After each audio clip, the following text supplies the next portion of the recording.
Hey everyone, I have with me Alex, the CEO of Redpanda. Alex, hello, welcome. I want to ask you a few questions about Current. As we all know, we had some news from Current regarding Redpanda. But before we go to the meat of it, I want to ask you, how long have you been attending Current? Really, as far back as I can remember. And so I think our first one was around 2020. So the first year of the company was officially 2019. And as soon as we had a product, we started attending sometime around there. But attending means sponsoring, is that right? Yes, yes. So I used to attend the Kafka Summit. It used to be called Kafka Summit, and I think that Apache was insistent on changing the name, and then it became Confluent Current. But I think both as an attendee, I've been attending as far back as I can remember, and then from a company sponsoring perspective, I think around 2020 or so. Got it. And there's different levels of sponsoring, I guess. There's getting a boot, and there's like these bronze and gold and silver tiers. Is that right? Yeah, yeah. And last year, as by way of example, we sponsor the largest booth. Obviously, I think it's confidential information what for Confluent what they charge for those booths. I think that price is negotiated, but we've always been a large sponsor of the conference. God, so you've been basically a staple since for 5 years, and the latest news from 2025 in London, just like a few weeks ago, is that you were banned. My first Yes. question would be: is that true? That you're actually not allowed to sponsor? Yeah, so we've applied consistently, sort of the same form. We it's kind of like an RFP style thing, and then you fill out a form.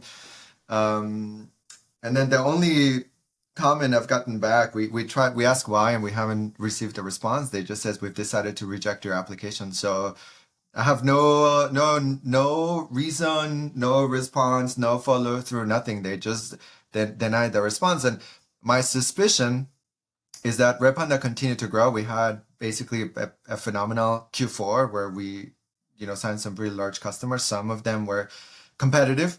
And I think we're finally, I don't know, I guess we're finally a real competitor. So in many ways, feels like I wish we were allowed to attend. I think we add value to the conference. I think for the end user, if you think about it, you're able to go and like get different opinions from multiple vendors, whether it's people that write straight through cache or through the object storage or like low latency systems or connectivity. There's like I think there's real value in having a bunch of vendors. But yeah, no reason. I would like to know why, but as far as I know, nothing has been shared, even when we Well, asked.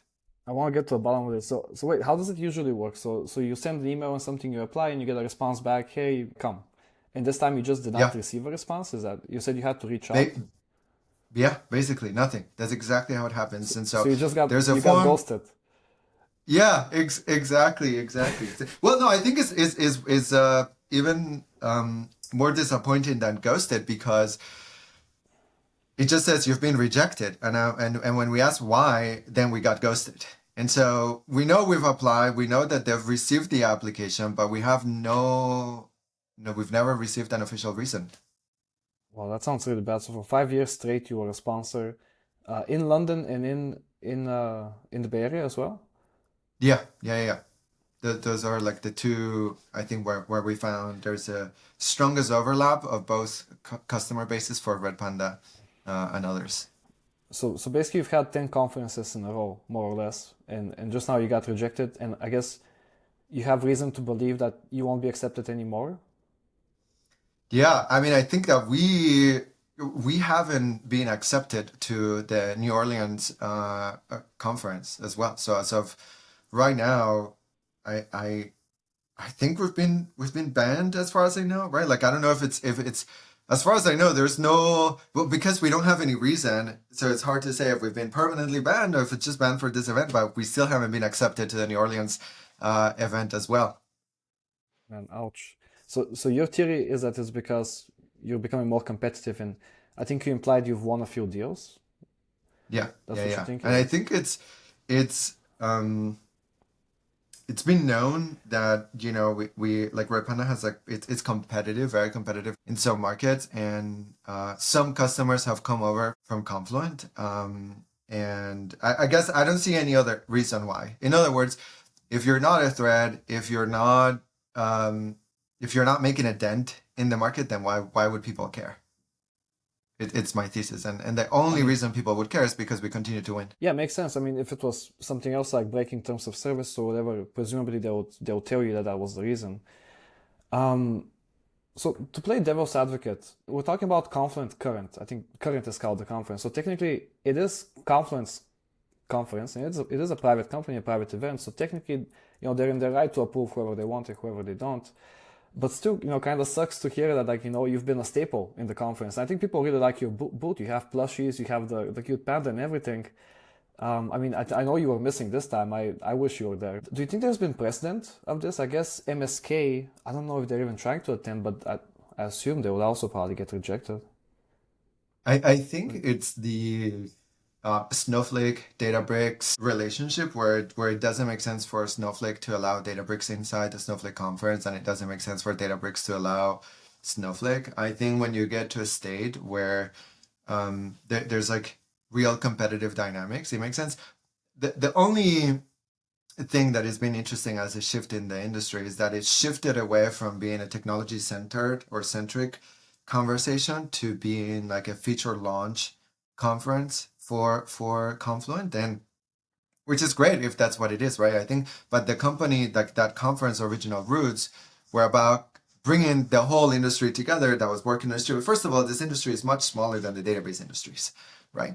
And I think perhaps now that the revenue numbers are large and the pressure is larger, there is, I guess, sensitivity towards having more competitors. What is still unclear to me is why Redpanda alone? I know that there were definitely competitors more on the Flink side and on the storage side, and my only theory is that we're finally big enough for people to care. Our revenue finally matters, and the customer base that we have finally matters. Whether you're talking about, I think all of the electric car companies in the US, as an example, are powered by Redpanda, and like 2 of the top 5 banks in the US are powered by Redpanda. And so I think when you start making dents in like at the heart of some competitors, then it's totally reasonable. I think if the aim of the conference is to be about feature launches for Confluent, then it's great.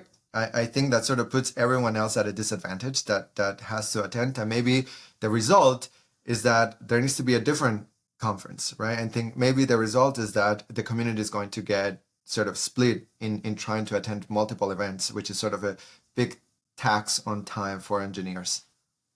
I want to ask you more about that idea, but I guess I'll try to play it a little bit more fair. I am interested in hearing Confluent's take on this too, if anybody wants to reach out. But Alex, let me put you in the shoes of Confluent. What would you have done in this scenario then? Let's say your theory is correct. I think consistency is the thing that matters. So I was at the Snowflake conference, right? And I didn't see Confluent, and I also didn't see Databricks. But what Snowflake has done well on their conference perspective is that most people aren't competitors to Snowflake. And so when the users go there, they know that most people are there to add value to their Snowflake experience. And same thing when you go to Databricks. There's just like less people that are head-to-head competitors.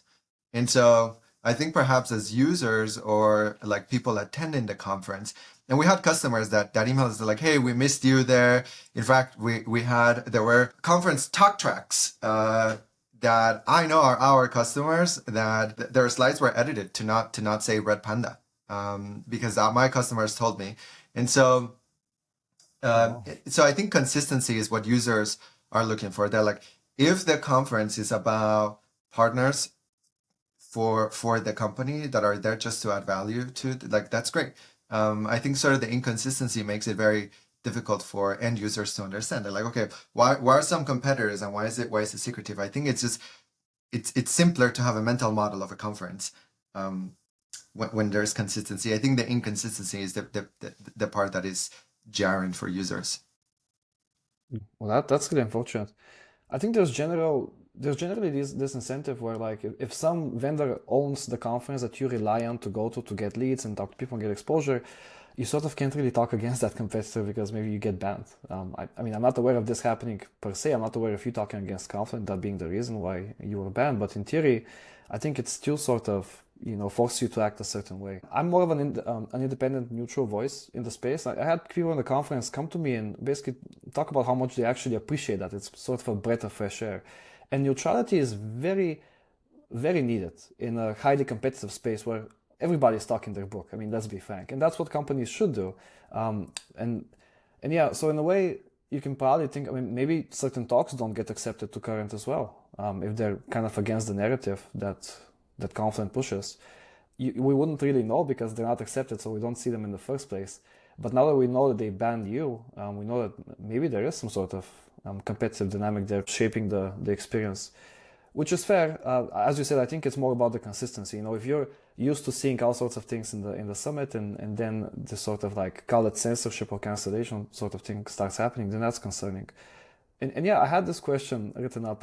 Should we create a new data streaming summit then? Ideally, we would have a neutral one, but how do we even go on about creating that? Well, I think what people want is transparency.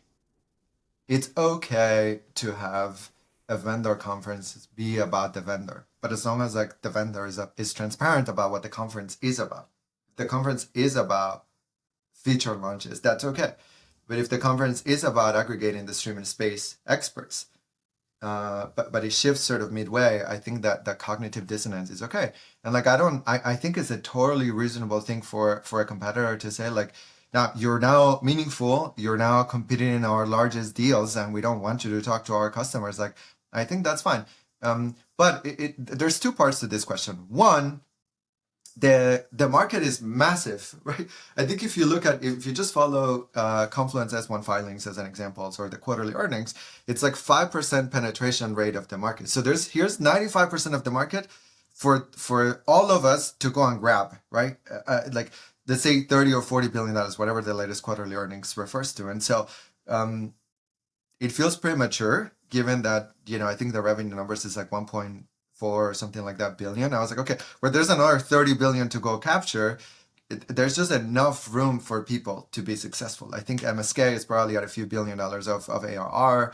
And so it doesn't seem to me that it feels early, I think, to restrict the oxygen for people to get a different point of view.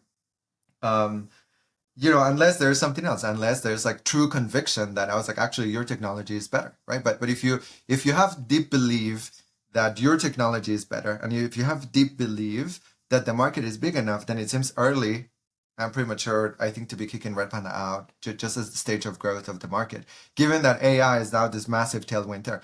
With regards to, so that's one, that's just like market dynamics. The market is still young. The market is still growing super fast, basically faster than any competitor can capture. And so just like that, I think that's a good frame of reference for people listening in, is like the growth is so large and so fast that no one is capturing the market expansion. Like, actually, the net growth of the market expansion is larger than any growth of any one individual company. And so that's one. And so two, the question about neutrality, I think, is useful for engineers to learn, but it's also useful for users of Redpanda to learn about the specific features of Redpanda, right? And so if you look at some of our top users, they're like, no, I also want to know about what's coming with Redpanda. And so I guess I'm okay if there were like perhaps a multi-day conference where, like, okay, making this up, maybe the first Monday through like 8 a.m. to noon is like Redpanda slot, and then we just get to talk about it, and people that are interested attend. And like, okay, noon to whatever, there's like the Pulsar part, and then there's the Kafka part, and then there's the Confluent part, or whatever, right? I think there's space to have both like deeper technical conversations, like net neutral for architects to learn. This is how you build distributed systems. Super useful and helpful. But I think it's also there's real value for end users to learn about what's coming up for this. And it's inevitable as your feature matrix grows, as you have more users, like you want to tell more of that story. And so I guess my recommendation would be, I would be open if there was a conference where it was a multi-day conference where people would just come and learn deeply about every company. And then they can go and make an informed engineering decision. Like, look, engineers don't care. They're sort of honey badgers. They're out there to do a job. And so they're going to attend whatever talk track they find interesting and go and solve a problem that aligns with how they think about the world. So that's what I think probably the industry needs. Like, okay to be vendor, okay to talk about the things that you feel excited about, and just let the engineers navigate the attendance that they find interesting. That sounds like a really cool idea. Almost like a consortium of vendors saying, hey, we all have our spot and our time to talk. That's good. Yeah, I think competition is a great thing. It sharpens everyone. That's why we have such a good industry. And the more competition we have, actually, the better for the whole industry, even though it's harder for each competitor. But yeah, well, let's see. Let's see what happens. Maybe the decision gets reversed. We'll see. Thank you for coming on, though. I guess as a final question, I would ask you, if I want to go see Red Panda live, what conferences can people see you nowadays? So all of the Kubernetes conferences, people can see us. I think the Snowflake, the Databricks Summit, please come and talk to us. Really sort of a great conference for people to come and see us. We're probably going to be, I guess, for specifically for Red Panda users. So we have millions of downloads every month of the base platform. And so we have enough usage right now of the open source part of the project that people just also want to hear from us. Like, even if they're not paying us money, by the way, just like even if they're using the free parts of the product, they still want to hear from us. And so I don't have an answer for us. I think we're probably going to be forced to start hosting our own events in the absence of an event. Like for me, Current was also a way to share what we were working on with people that were free users. Some of the largest companies are using Redpanda for free as well, and so um, they continue to want to hear from us, and so we're gonna have to do that. But as of right now, this recording definitely the Databricks, the Snowflake Summit, the all of the Kubernetes, the Amazon reInvent are great places for people to come and chat with us. And I guess I'll close this with one thought. The way I'm thinking about Redpanda and the reason why I think it's useful to have a different voice is if Confluent is shifting left, Redpanda is shifting right. I think you continue to see this with our MCP product, with Redpanda Connect. There's a lot more new messaging that we're going to share and a lot more features updates. So stay tuned for sure. But that's why I think we are complementary and we add real value to people attending the conference. Interesting. Well, looking forward to see what happens. I'll close this with one thought for me. It's always good to have a little drama. It keeps things interesting. Thanks so much for coming on. All right, Stan. Thank you, brother.